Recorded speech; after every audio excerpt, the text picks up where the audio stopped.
नमस्कार शेतकरी मित्रांनो, आज आपण कापूस पिकामध्ये उभे आहोत आणि कापूस पीक लागवड होऊन जवळपास 60 ते 70 दिवस होत आहेत. तर त्या अनुषंगानं कापूस पिकामध्ये काय नियोजन केलं पाहिजे शेवटच्या या तिसऱ्या महिन्यामध्ये म्हणजे 60 दिवसानंतर आपण काय नियोजन केलं पाहिजे हे आपण या ठिकाणी बघू. तर कापूस पिकामध्ये यानंतरचे काय काय नियोजन आहे ते आपण सर्वप्रथम बघू. त्यामध्ये खत व्यवस्थापन असेल, कीड आणि रोग व्यवस्थापन, त्यानुसार तिसरी फवारणी कोणती करायची आणि चौथी फवारणी कोणती करायची तो एक मुद्दा आहे. त्यानंतर पातेगळ असेल, बोंडगळ असेल, बोंडसड असेल, लाल्याचा प्रादुर्भाव म्हणजे लाल्या विकृती असेल किंवा आकस्मिक मर असेल, त्याचबरोबर शेंडा खुडणी कधी करायची आणि शेंडा खुडणी केल्याचे काय फायदे होतात आणि जास्तीत जास्त उत्पादनासाठी आपल्याला बोंडांची संख्या रिटेन कशी राहील या अनुषंगाने आपण आज हा व्हिडिओ बनवत आहोत. तर मी डॉक्टर आनंद इंगळे आपलं या ठिकाणी स्वागत करतो आणि आपण व्हिडिओला सुरुवात करू. तर सर्वप्रथम खत व्यवस्थापनाच्या दृष्टीनं कापूस पिकामध्ये जे आता 60 दिवस झाले तर त्यामध्ये कोणतं खत दिलं पाहिजे तर हे आपण बघू. सुरुवातीला त्यामध्ये प्रामुख्याने आपल्याला जर सुरुवातीला खत दिलं असेल तर आपल्याला खत व्यवस्थापन करताना या ठिकाणी DAP किंवा 10-26-26 किंवा 8-24-24चा वापर करू शकता. आपण त्यासोबत युरियाचा वापर करू शकता. जर आपण DAP वापरलं तर त्या ठिकाणी 50 किलो DAP सोबत 35 किलो युरिया आणि 10 किलो मॅग्नेशियम सल्फेट असं वापरू शकता. किंवा आपण 10-26-26 जर वापरलं तर 10-26-26 60 किलो 40 किलो युरिया आणि 10 किलो मॅग्नेशियम सल्फेट. जर आपण 8-24-24 वापरलं तर त्या ठिकाणी 60 किलो 8-24-24 40 किलो युरिया आणि 10 किलो मॅग्नेशियम सल्फेट अशा प्रकारे आपण खत व्यवस्थापन त्या ठिकाणी करू शकतो. खत व्यवस्थापन करताना आपल्याला खत हे माती आड गेले जाणं गरजेचं आहे. जर आपली कपाशी आपण 1 फुटावरती लागवड केली असेल तर आपण त्या ठिकाणी पेरून सुद्धा देऊ शकता किंवा रेषा मारून टाकू शकता. शक्यतो खत हे रिंग किंवा रेषा पद्धतीने टाकणं गरजेचं आहे. शेतकरी बऱ्याच वेळा काय करतात, एकाच ठिकाणी पूर्ण खत टाकून देतात आणि ते झाकत सुद्धा नाही. त्याचा चांगल्या प्रकारे आपल्या पिकाला फायदा होत नाही, तर ती काळजी घेणं खत टाकताना गरजेचं आहे. त्यानंतर जो महत्त्वाचा मुद्दा आहे तो कीड व्यवस्थापनाच्या दृष्टीनं म्हणजे तिसरी फवारणी. आणि फवारणीबाबतच शेतकऱ्यांचा प्रश्न असतो की फवारणी कोणती करावी. तर फवारणी हा एकच पर्याय नाही आहे कीड व्यवस्थापनासाठी किंवा कापूस पिकाच्या चांगल्या उत्पादनासाठी. आपल्याला सर्वांगीण म्हणजे क्रॉप मॅनेजमेंट जे असतं, पीक व्यवस्थापन करणं गरजेचं असतं. त्यामध्ये फवारणी हा एकच पार्ट नाही, त्यामध्ये खत व्यवस्थापन असेल, बाकीच्या सुद्धा गोष्टी आहेत. तर कीड व्यवस्थापन करताना कापूस पिकामध्ये शक्यतो आता काय होतं की थ्रिप्स असेल, फुलकिडी असेल किंवा मावा, तुडतुडे आणि इतर शोषक किडी ज्या आहेत त्यांचा प्रादुर्भाव मोठ्या प्रमाणात होत असतो. त्यानंतर बोंडअळीचा सुद्धा प्रादुर्भाव या महिन्यामध्ये होत असतो. इथून पुढे जे आहे ऑक्टोबर महिन्यामध्ये बोंडअळीचा प्रादुर्भाव होत असतो.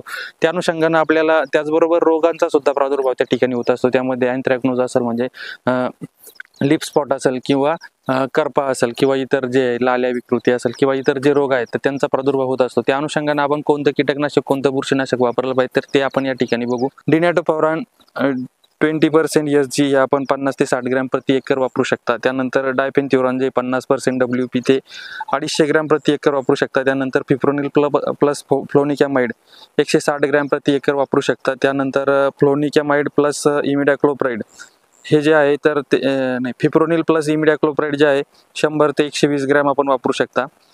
पायरोप्रॉक्झिफेन प्लस डायपेन्थ्युरॉन जे आहे 300 ml प्रति एकर 30 मिली प्रतिपंप याप्रमाणे वापरू शकता. डायपेन्थ्युरॉन प्लस ॲसिटामिप्राइड जे आहे 250 ग्रॅम प्रति एकर आणि 25 ग्रॅम प्रतिपंप वापरू शकता. त्यानंतर डायपेन्थ्युरॉन प्लस बायपेन्थ्रिन जे आहे ते आपण 250 ते 300 ml प्रति एकर वापरू शकता. त्याचबरोबर जर आपली शेवटची म्हणजे चौथी किंवा 5वी फवारणी असेल तर त्या ठिकाणी आपण डायपेन्थ्युरॉन प्लस स्पिनोटोरम जे आहे ट्रॅसिडमध्ये मिळतं ते आपण त्या ठिकाणी 15 मिली प्रतिपंप वापरू शकता. किंवा स्पिनोटोरम जे आहे डेलिगेटचे आहे ते 10 मिली प्रतिपंप वापरू शकता. किंवा स्पिनोसॅड आपण त्या ठिकाणी 8 ते 10 मिली प्रतिपंप वापरू शकता. यापैकी कुठलंही एक कीटकनाशक आपण कापूस पिकामध्ये वापरू शकता. जर बोंडअळीचा प्रादुर्भाव असेल तर त्या ठिकाणी आपण ट्रायसिडचा वापर करू शकता किंवा स्पिनोटोरमचा वापर त्या ठिकाणी करू शकता. त्याचबरोबर जे बुरशीनाशक आहे त्यामध्ये 4-5 बुरशीनाशक सांगतो ते बघा. आयझोक्सिस्ट्रोबिन प्लस ट्युबॅकोनोझोल ते 250 मिली प्रति एकर वापरायचं आहे. त्यानंतर आयझोक्सिस्ट्रोबिन प्लस डायफेनोकेनोझोल जे आहे ते 150 मिली प्रति एकर आणि 15 मिली प्रति पंप वापरायचं. हेक्झाकेनोझोल प्लस व्हॅलिडामायसिन हे आपण 250 ते 300 ml प्रति एकर वापरू शकता. त्यानंतर ट्युबॅकोनोझोल प्लस कॅप्टन जे 250 मिली प्रति एकर वापरू शकता.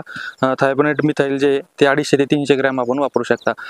किंवा याच्या व्यतिरिक्त आपण दुसरे बुरशीनाशक वापरू शकता. त्यामध्ये कॉपर ऑक्झिक्लोराइड आहे किंवा साप आहे हे सुद्धा आपण वापरू शकता. हे दोन्ही गोष्टी ज्या आहेत कीटकनाशक आणि बुरशीनाशक यांचा वापर करताना आपल्याला काय करायचं, कुठलंही एकच वापरायचं आहे. आणि ज्या 2 फवारण्या आहे, समजा ही आता तिसरी फवारणी असेल तर याच्यामध्ये जे मीडियम मॉलिक्यूल आहे ते आपल्याला या फवारणीमध्ये वापरायचे आणि जे हाय मॉलिक्यूल आहे ते शेवटच्या किंवा चौथ्या फवारणीमध्ये आपण वापरू शकतो, जेणेकरून बोंडअळी आणि रस शोषक किडींचा दोन्हींचा प्रादुर्भाव आपल्याला टाळता येईल. तर या अनुषंगात आपली जर फवारणी 60-62 दिवसाच्या दरम्यान होत असेल तर चौथी फवारणी आपल्याला 75 ते 80 दिवसाच्या दरम्यान, म्हणजे 15 दिवसाच्या दरम्यानच आपल्याला ही फवारणी घेणं गरजेचं आहे. कारण काय होतं की या महिन्यामध्ये या दिवसामध्ये रस शोषक किडींचा प्रादुर्भाव खूप मोठ्या प्रमाणात होत असतो आणि आपलं पीक त्या ठिकाणी त्याला बळी पडतं आणि मग ते लाल होणं किंवा पिवळं पडणं आणि वाढ खुंटणं हा सगळ्यात मोठा प्रॉब्लेम असतो. त्याचबरोबर काय होतं, रस शोषक किडी काय करतात की पात्यावर जे हे असतं आपले पात्याच्या दांड्यावरती रस शोषण करतात आणि त्यामुळे सुद्धा पातं वाळलेलं आपल्याला दिसतं किंवा पातं गळलेलं आपल्याला दिसतं. तर या दोन गोष्टी आपल्याला तिसऱ्या आणि चौथ्या फवारणीमध्ये करणं गरजेचं आहे. हे जे कीटकनाशक सांगितले यामध्ये जे स्मॉल मॉलिक्यूल आहे ते तिसऱ्या फवारणीमध्ये वापरा आणि हाय मॉलिक्यूल जे आहे ते चौथ्या फवारणीमध्ये वापरा, कारण की आपल्या दोन्ही फवारणी या टेबलमध्ये कव्हर होत आहेत. त्यानंतर जो महत्त्वाचा मुद्दा आहे तो पातेगळ आणि बोंडगळ असेल किंवा बोंडसड असेल, या अनुषंगाने आपल्याला काय केलं पाहिजे. पातेगळ हे प्रामुख्याने इन्व्हायरमेंटल स्ट्रेसमुळे आपल्याला दिसून येतं. त्यामध्ये काय होतं की जे तापमान आहे, रात्री आणि दिवसाचं तापमान आहे त्याच्यामध्ये फरक झाला किंवा पाऊस जास्त झाला किंवा कमी झाला, पाण्याचा ताण पडला किंवा पाऊस जास्त झाला, हे झाल्यावर सुद्धा पातेगळ होऊ शकते किंवा अन्नद्रव्याची कमतरता असेल तेव्हा सुद्धा पातेगळ आपल्याला झालेली दिसून येते. त्याचबरोबर काय होतं की नत्रयुक्त खताचा जर आपण जास्त वापर केला किंवा टॉनिक वगैरे जास्त वापरलं तेव्हा सुद्धा आपल्याला पातेगळ झालेली दिसते. त्या अनुषंगाने आपल्या पिकाची वाढ आणि संतुलन व्यवस्थित ठेवणं गरजेचं आहे. त्या ठिकाणी जर आपल्याला जास्त वाढ वाटत असेल तर त्या ठिकाणी वाढरोधकाचा सुद्धा आपण वापर करू शकता. वाढरोधकाचा वापर करताना आपल्याला काळजी घ्यायची की जर आपली कपाशी खूप दाटलेली असेल तरच वाढरोधक आपल्याला त्या ठिकाणी वापरायचं आहे. शक्यतो वाढरोधकाचा वापर टाळायचा आहे. आणि पातेगळ होऊ नये म्हणून आपल्याला जे शेंडा खोडणी हे खूप महत्त्वाचं त्यामध्ये ऑपरेशन आहे. जर आपली कपाशी 70 दिवसाची झाली असेल, 70-75 दिवसाची आणि 3.5 ते 4 फूट त्याची हाईट असेल तर आपण त्या ठिकाणी शेंडा खोडणी करणं गरजेचं आहे. जर शेंडा खोडणी करणं शक्य नसेल तर आपण त्या ठिकाणी वाढरोधकाचा वापर करू शकता, असं 65 ते 70 दिवसाच्या दरम्यान आणि परत एकदा 80 ते 85 दिवसाच्या दरम्यान. परंतु वाढरोधक आणि शेंडा खोडणी यामध्ये हा फरक आहे की वाढरोधक जर वापरला आपण तर त्या ठिकाणी काय होतं की झाडाची वाढ संपूर्ण थांबते आणि त्या ठिकाणी झाड हे मॅच्युरिटीकडे जायला लागतं. आणि शेंडा जर आपण खोडला तर त्या ठिकाणी काय होतं की झाडाची फक्त व्हर्टिकल ग्रोथ, जी उंच वाढणारी ग्रोथ आहे ती थांबते आणि झाड आडवं वाढायला त्या ठिकाणी सुरू होतं आणि बोंडांची संख्या त्या ठिकाणी वाढतं, बोंडाचं वजन त्या ठिकाणी वाढतं. त्यामुळे शक्यतो शेंडा खोडणी करा. शेंडा खोडणी ही फायदेशीर आहे आणि शेंडा खोडणी करत असताना आपल्याला फक्त वरचा शेंडा खोडायचा आहे, जास्त मोठा शेंडा खोडायचा नाही. आणि त्यानंतर जे आहे तर तो महत्त्वाचा मुद्दा म्हणजे शेंडा खोडणीचा फायदा तर आपल्याला होतोच. आणि दुसरा महत्त्वाचा मुद्दा जो आहे की आपल्याला 80 ते 90 दिवसांनी काय करायचं आहे, गळफांदीचा सुद्धा शेंडा खोडायचा. जर आपण गळफांद्या कट केलेला नसेल तर त्या ठिकाणी गळफांदीचा सुद्धा आपल्याला शेंडा 80 ते 90 दिवसांनी म्हणजे 10-15 दिवसाच्या गॅपने आपल्याला गळफांदीचा शेंडा खोडायचा आहे. अशा गोष्टी जर केल्या तर आपल्याला त्या ठिकाणी चांगल्या बोंड्या लागतात, जेणेकरून काय होतं की आपल्या बोंडांची संख्या वाढते आणि बोंडांच्या पेऱ्यामधलं जे अंतर आहे म्हणजे 2 बोंडामधलं जे अंतर आहे ते कमी होतं, 2 फांद्यामधलं सुद्धा अंतर कमी होतं आणि जास्तीत जास्त बोंड कमी वेळेत लागतात. आपल्याला काय होतं की आपल्या महाराष्ट्रामध्ये आपण बघतोय की जे ऑक्टोबर महिना आहे, ऑक्टोबर नंतर काय होतं की बोंडाळीचा खूप मोठ्या प्रमाणावर प्रादुर्भाव वाढतो. त्यामुळे सप्टेंबर महिन्यामध्ये जास्तीत जास्त बोंड लागणं गरजेचं आहे. तर आता जवळपास 70 दिवस होत आहेत कपाशीला, काही जणांच्या 75 होत आहेत, काही जणांच्या 60 होत आहेत. तर आपल्या 70-75 दिवसांना शेंडा खोडणं खूप अर्जंट म्हणजे खूप गरजेचं आहे आणि ते ऑपरेशन आपण केलं पाहिजे, जेणेकरून आपल्याला त्याचा चांगला फायदा होईल. आपण बोंडाळीपासून सुद्धा त्याचा इस्केप करू शकतो. त्यानंतर जो महत्त्वाचा मुद्दा आहे तो म्हणजे लाल्या विकृती असेल किंवा आकस्मिक मर असेल. लाल्या विकृती ही प्रामुख्यानं अन्नद्रव्य कमतरता असेल किंवा पाण्याचा ताण पडला असेल त्यामुळं कापूस पिकामध्ये दिसून येते. तर लाल्या आणि त्याचबरोबर रस शोषक किडींचा प्रादुर्भाव सुद्धा त्या ठिकाणी जास्त झालेला असतो. जर रस शोषक किडींचा प्रादुर्भाव असेल तर आपण सांगितल्याप्रमाणे कीटकनाशकाचा वापर करायचा आहे.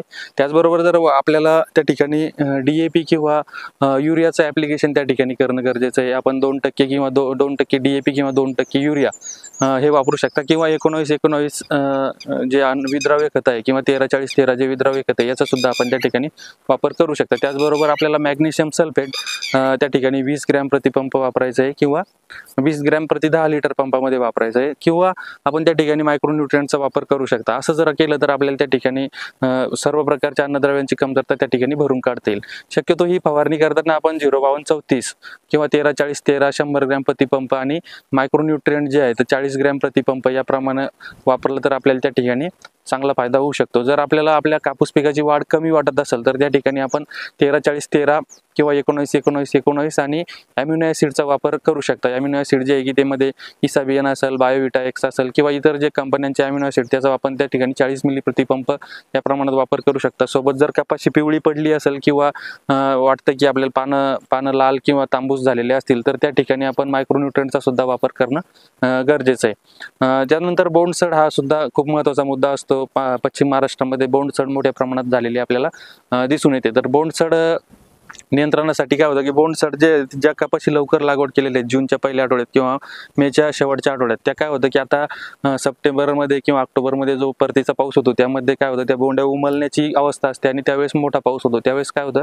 त्यामध्ये पाणी जातं आणि त्या बोंडसडीचा प्रॉब्लेम मोठ्या प्रमाणात आपल्याला त्या ठिकाणी दिसून येतो. त्याचं नियंत्रण करण्यासाठी आपल्याला शक्यतो काय करायचं, शेवटच्या फवारणीमध्ये आपल्याला एक कॉपर ऑक्झिक्लोराइड जे आहे त्याचं फवारणी करणं गरजेचं आहे. कॉपर ऑक्झिक्लोराइड 40 ग्रॅम प्रति पंप, त्यासोबत स्ट्रेप्टोमायसिन सल्फेट 2 ग्रॅम आणि जे कीटकनाशक आपण सांगितले त्यापैकी कुठलंही एक कीटकनाशक म्हणजे बोंडाळी आणि रसोषक किडींचा नियंत्रण होईल अशा पद्धतीचं कीटकनाशक त्या ठिकाणी वापरायचं आणि त्यामध्ये कुठल्याही प्रकारचं टॉनिक आपल्याला वापरायचं नाही. अशा प्रकारे कापूस पिकामध्ये एकंदरीत हे 70 ते 75 दिवसाचं नियोजन आहे. त्यामध्ये आपल्याला कोणत्या कोणत्या गोष्टी करायच्या, तर खत व्यवस्थापन करताना आपण सांगितलंय की DAP किंवा 10-26-26 किंवा 8-24-24 सोबत युरिया आणि मॅग्नेशियम सल्फेटचा वापर करायचा आहे. त्यानंतर कीड व्यवस्थापनाच्या दृष्टीनं एक चांगलं म्हणजे तिसरी फवारणी असेल तर आपल्याला मीडियम मॉलिक्युलचं कीटकनाशक वापरायचं आहे. चौथी किंवा पाचवी फवारणी असेल तर आपल्याला हाय मॉलिक्युलचं जेणेकरून बोंडाळी प्लस आणि रसोषक किडींचं नियंत्रण त्या ठिकाणी होईल.